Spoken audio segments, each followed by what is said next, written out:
Okay. Most people are consumed with the election at this point between Donald Trump and Joe Biden.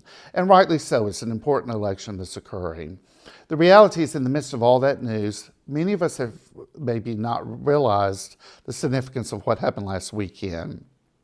When Pope Francis, the most significant religious figure in the world, came out with a new encyclical called Fratelli Tutti, which is really a kind of upgrade from just a sermon or from a speech or from some sort of admonition. Encyclical takes on strong significance that really should outlast the Pope and continue to have global impact. The interesting thing about encyclicals are most historically have been geared toward the church, and they've been very doctrinal in nature. Pope Francis is very different than that, and that's where this one takes on a certain significance, different than previous encyclicals. So he's not so concerned about what's the doctrine of the church and how people are living within the doctrine of the church. He wants to speak to the world.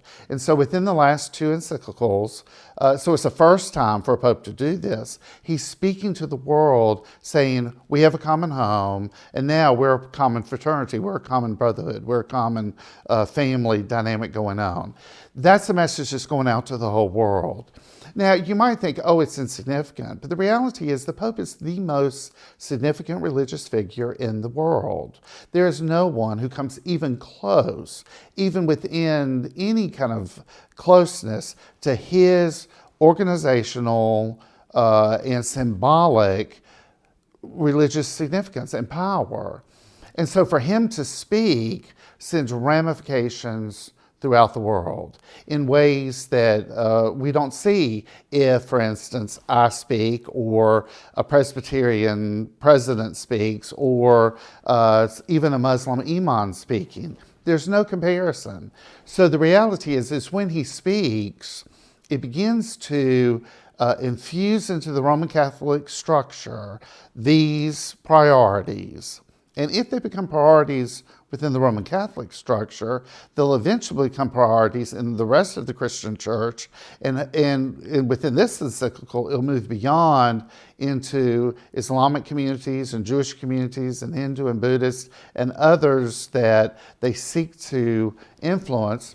And when religious people and people of faith throughout the globe make these priorities, then all of a sudden it can begin shifting the global society, the entire world to the globe. And this latest one, Fratelli Tutti, really is about brothers all. It was a phrase that St. Francis of Assisi had used to his fellow Franciscans to say, we need to kind of come and live this way. And it was a phrase that really tried to bring in the whole group. And so Francis is using this to ask the whole globe to come in as a fraternity of folks across religious lines, across national lines, to truly try to live in a different way.